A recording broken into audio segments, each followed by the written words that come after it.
Amaterasu.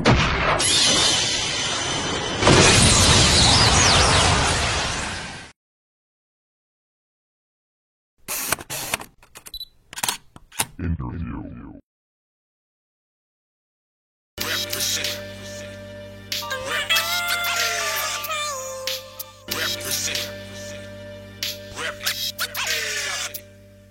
D'entrée, tu paieras, tu me diras si j'ai boxé. Tu veux une image, c'est le rasé, le loxé. L'entrée fut un succès, risqué, mais le plat est consommable à l'excès. C'est comme ça que l'homme se nomme. Pour mes homeboys, c'est sport bonhomme. C'est bien comme ça que l'arme me prénomme. C'est peut-être parce que je suis cru et non un comique de sitcom. En binôme, je récite ma poésie. Ça plaît au monde comme une prophétie. Le nuage de sang prédit un mauvais climat. Sans trop, je crois qu'il va pas faire beau. Frère, je reste vrai comme mon écriture. Vrai comme Apollo de haute couture. En fond de rupture, je te la fais à la spun. Même en petite rime. La raffinerie, Sboko, Sandro, 95, rappeur Villiers-le-Bel, les Anvilles, on est là, c'est la même force, c'est la même famille.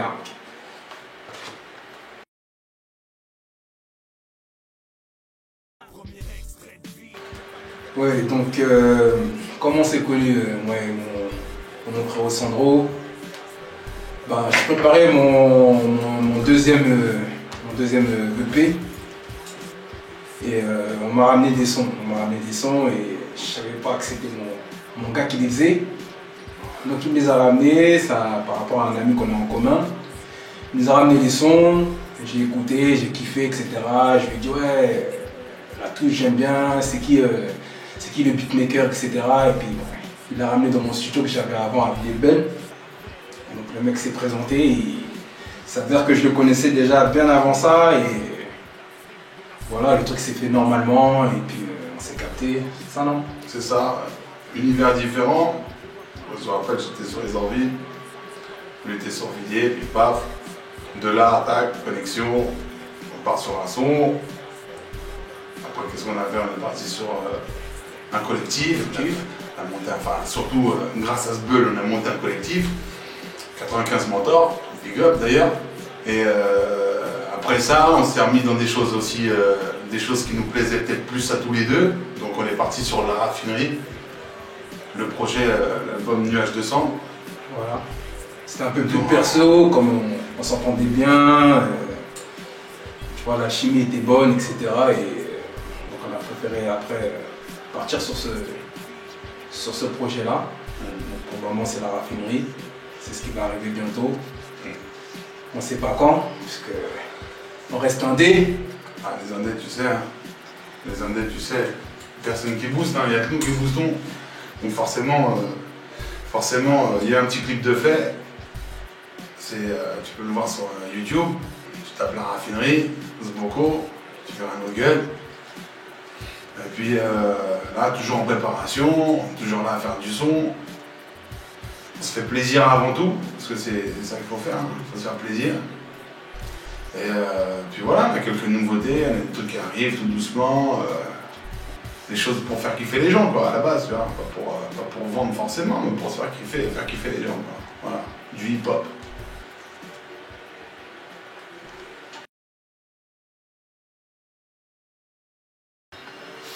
Donc en parlant d'influence, moi personnellement mes premières influences, donc moi j'ai kiffé le rap, c'est le groupe qui m'a fait vraiment kiffer le rap, c'est Naughty by Nature. Commencé par Naughty by Nature, j'ai kiffé Naughty by Nature. Ce qui m'a un peu mis dans le banc, on va dire un peu. Naughty by Nature, après bon, je me suis plus influencé, même ça se ressent au niveau de mon timbre de voix, plus DMX, comme c'est un rappeur un peu hardcore, bien barbare, bien hard, tu vois. Donc j'aimais bien ce qu'il faisait, je me suis vraiment inspiré de lui. Après j'ai vraiment une influence vraiment new-yorkaise. J'aime aussi la West Coast, mais bon. Plus New York, comme ça me représente un peu plus, les bâtiments, le ghetto, etc. Ça représentait plus. Après, influence française.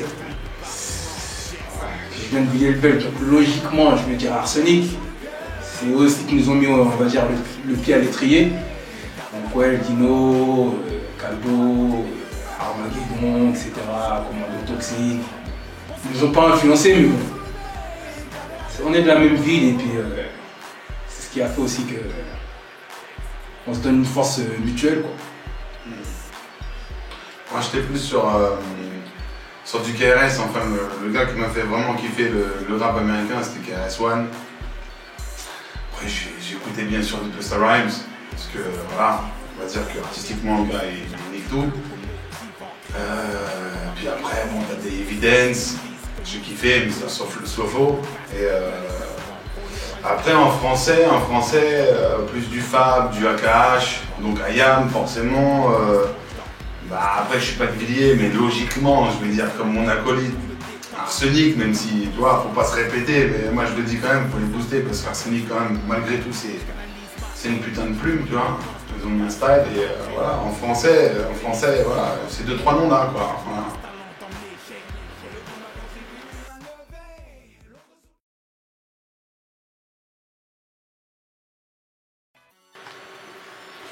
Ouais, pour l'écriture, après les traits de caractère de mon écriture, moi, serait plus tourné vers le respect, la communauté, l'échange. Pas forcément dans ce qui est de l'affrontement et de faire des trucs tout le temps hardcore, parce que c'était pas mon truc.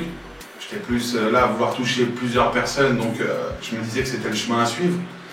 En étant en peace et en ayant, on va dire, un bon français. Maintenant, j'aime bien aller un peu à droite à gauche de temps en temps, faire un truc un peu réfléchi, un peu rap conscient, et de l'autre côté j'aime bien aussi faire des thèmes où tu lâches tout, où tu boxes un peu quoi, tu montes sur le ring pour défoncer le mic quoi. Moi c'est un peu plus comme ça que je qualifierais mon écriture quoi. Ouais bah l'écriture, moi personnellement, quand je commence à écrire, j'écris par rapport, on va pas dire mon entourage, mais j'écris déjà par rapport à la ville, parce que c'est les premiers qui valident. C'est peut-être être sectaire, mais bon, c'est les premiers qui valident, c'est mon premier public. Donc j'écris, on va dire, ce que je vis, ce que je vois, parce qu'on peut pas écrire tous les jours ce que tu vis, sinon ça ferait plus un chapitre, ça ferait c'est carrément cinématographique quoi.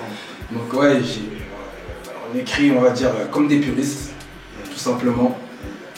Quelque chose de vrai, quelque chose de lourd, quelque chose de respectueux. Et de respectable aussi. Voilà. Et on reste nous-mêmes. On reste nous-mêmes et voilà. C'est notre manière d'écrire et de toute façon ça se ressent dans nos sons que. Il n'y a pas de maquillage. Voilà. On est nous-mêmes et soit tu kiffes, soit tu kiffes pas.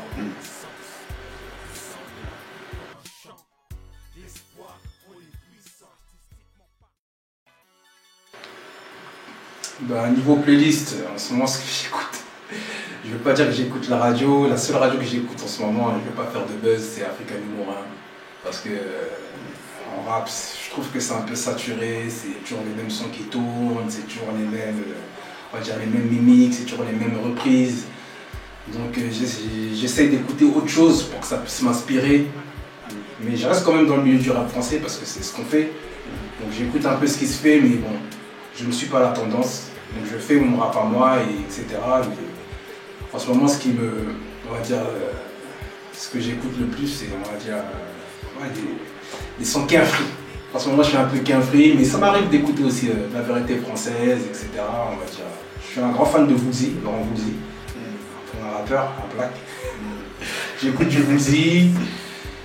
J'écoute quoi? J'écoute du Souchon, j'écoute. Bon, on va pas dire Johnny, ça serait du mytho. Bon, j'écoute un peu de tout. De toute façon, un artiste, c'est ça, ça doit être complet, ça doit écouter tout style de musique et. J'ai pas de playlist personnelle, mais c'est vague. Je pense que c'est un peu pareil. Ouais, moi je me fais des compiles quoi. J'écoute un petit peu de tout. Moi je suis à côté de ça, je fais du beat, donc forcément j'écoute plein d'autres styles de musique. Je vais dans plein de rayons différents. J'aime beaucoup la soul. Donc tout ce qui est de la soul, bah, je kiffe. Les anciens, après, les grands noms, les Marvin Gaye, les Otis Redding, tu vois, et j'en passe, les Sharon Jones, les trucs comme ça. Bon, moi je kiffe. Aretha Franklin aussi. Aretha Franklin, on a posé un classique sur Aretha Franklin.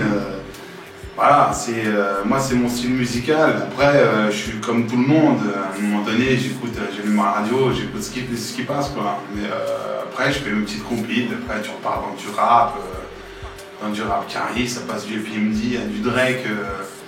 Tout ce qui te met la sauce, c'est qui te met une bonne vibe, en fait. Tu vois. Mais c'est vrai que de base, je suis très soul. En ce moment, j'écoute aussi beaucoup de Kendrick Lamar aussi. J'aime bien ce qu'il fait, Kendrick Lamar, Future aussi. Ça m'inspire un peu beaucoup. Tu vois, ça change un peu. Kendrick Lamar, Future. Après le reste, ouais, après ça revient toujours à la même chose. C'est à Proki aussi. Pas mal aussi. Ça Proki aussi. Ça Proki, j'aime bien aussi. Et voilà. Après, toujours les mêmes, hein, Snoop, ça restera toujours pour moi. Ça restera toujours pour moi une entité. Ça restera toujours pour moi une Snoop. Même si Dre fait pas mal de choses en ce moment, il fait rien, tu vois. Donc, mais Dre, il n'a pas besoin. Dre vient une fois de temps en temps. Non, j'écoute encore mon Chronique 2000. Hein. J'écoute encore mon Chronique 2000. Hein. Je suis peut-être avancé. Mais indémodable. Voilà. Indémodable. Après, il y en a pas mal, hein, et j'écoute toujours. Hein.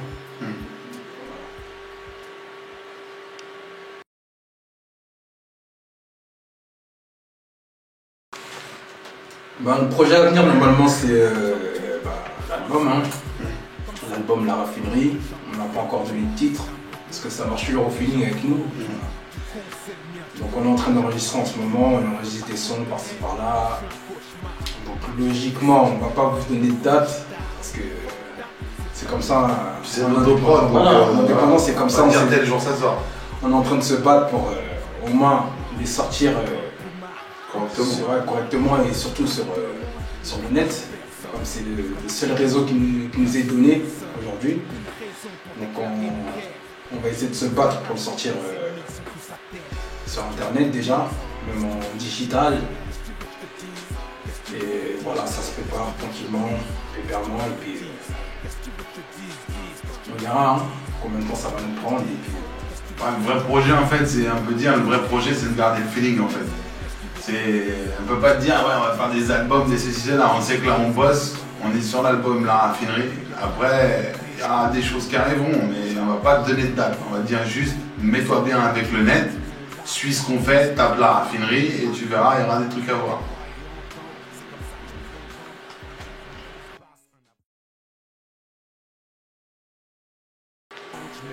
Donc voilà, La Raffinerie, LR, Duet 014, Monsieur Sbull, Monsieur Sandro, bientôt dans vos putains d'oreilles. Allez sur la page Facebook PUPI PA2LI Pupipazzi Production, vous entendrez du lourd. Si vous voulez avoir une petite vue sur nos clips, vous allez sur YouTube, vous tapez Spoko, SBOKO, La Raffinerie derrière, vous verrez, ça fait du bien à entendre. Et puis pour le reste, ça arrivera, soyez toujours vigilants, soyez là, boostez-nous. Nous on est là pour vous, on fait du son pour vous faire kiffer, pour vos putains d'oreilles. Tu veux que je te dise?